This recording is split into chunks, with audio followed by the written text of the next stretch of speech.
Bonjour à tous, alors c'est par ce morceau Nous savons tout de l'album On ne dira rien de Space Art qu'on va commencer cette vidéo donc qui s'adressera aux musiciens, à ceux qui aiment la musique. Et je tiens à préciser d'ailleurs que tous les groupes dont je parle dans cette vidéo, j'en suis fan, que ce soit Space Art, Space, Daft Punk, Cybotron, on va parler de tout ça. Alors, cette pochette d'album m'a longtemps intrigué. Pourquoi? Parce que, bien évidemment, ça peut être autant un trait d'humour, surtout que les Français avaient encore de l'humour dans les années 70, donc, et un humour surtout un petit peu cynique. Mais on peut aussi voir les choses de manière plus littérale. Donc vous voyez sur cette pochette de l'album, On ne dira rien est écrit à l'envers, comme si c'était un petit peu un message caché envoyé aux élites. Hein. On sait tout, mais on ne dira rien. Et ce qui m'a frappé dans cette pochette, c'est que le personnage ici à droite, il ressemble un petit peu à notre président actuel, je trouve. Et on peut distinguer ici, au-dessus de sa tête, comme une auréole. Voilà, comme si cette personne cherchait à se faire passer pour un saint, alors que, en réalité, c'est Machiavel qui a une double face et qui détruit la société. Donc ici, en fait, on a comme une maquette de ville.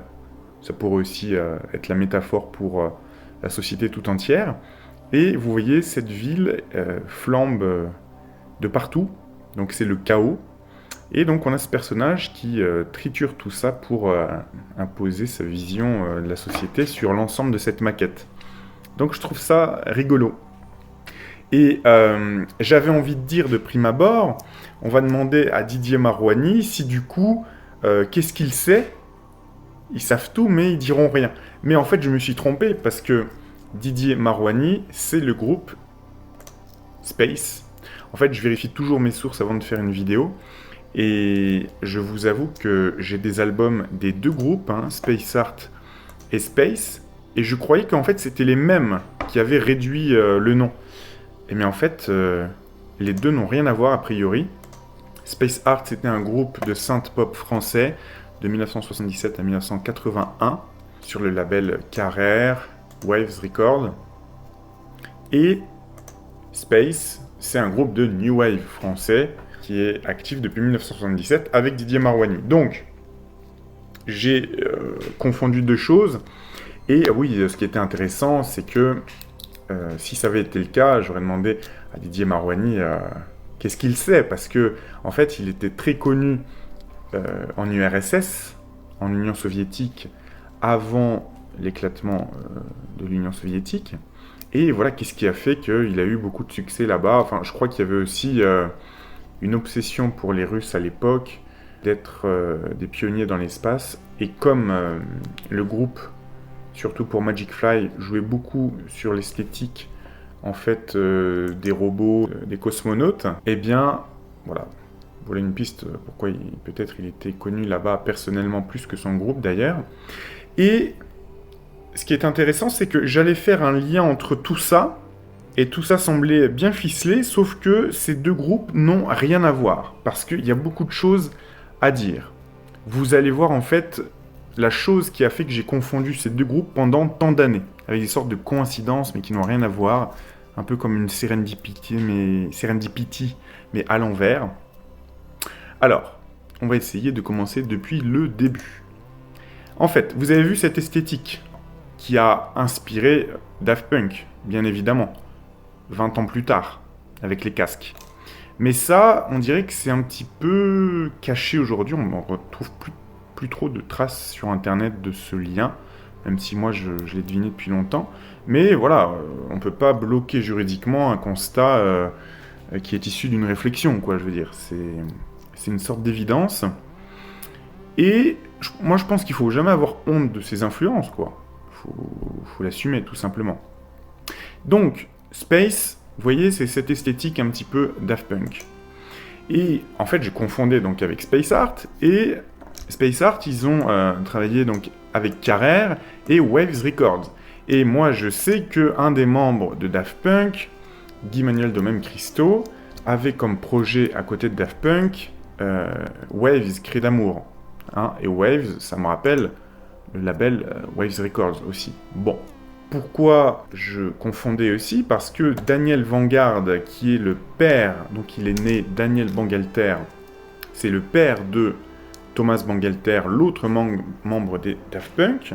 Moi, je savais qu'il avait travaillé avec Claude Carrère. Vous voyez ici Daniel Vanguard, qui a écrit la musique de Fernando Parchella, et les paroles ont été écrites par Claude Carrère. Donc, je savais qu'il avait travaillé avec lui, et Claude Carrère, il a plus tard fondé, eh bien, des éditions, le label Carrère.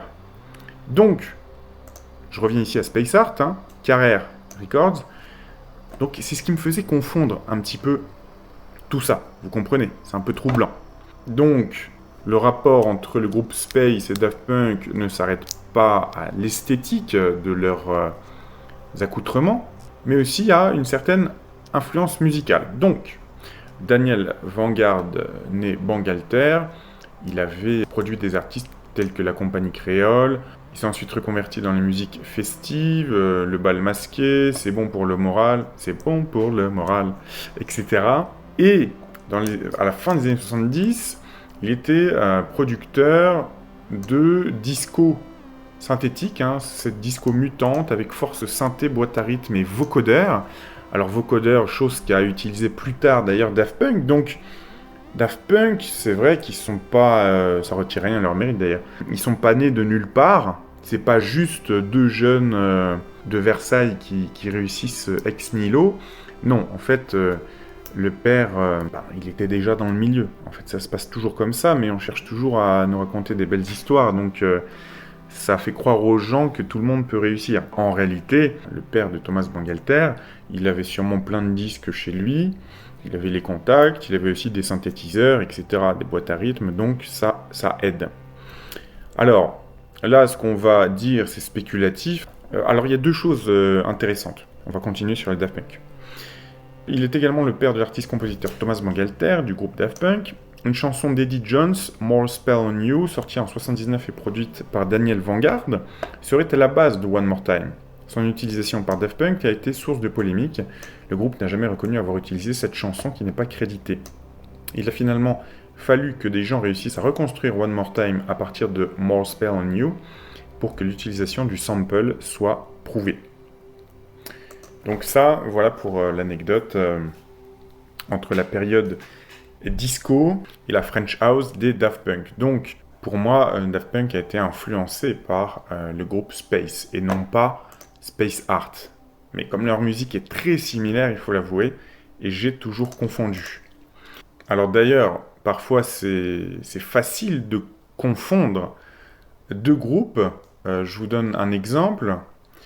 Moi, je croyais que Cybotron, qui est le groupe australien, donc en activité de 75 à 81, donc c'était la musique électronique, ils étaient pionniers, je croyais que c'était, enfin quand j'étais plus jeune, que c'était le même groupe que Cybotron, originaire de Détroit, mais composé du Juan Atkins et Richard Davis, en activité de 81 à 85, donc vous voyez que un groupe s'est créé quand l'autre a terminé son activité.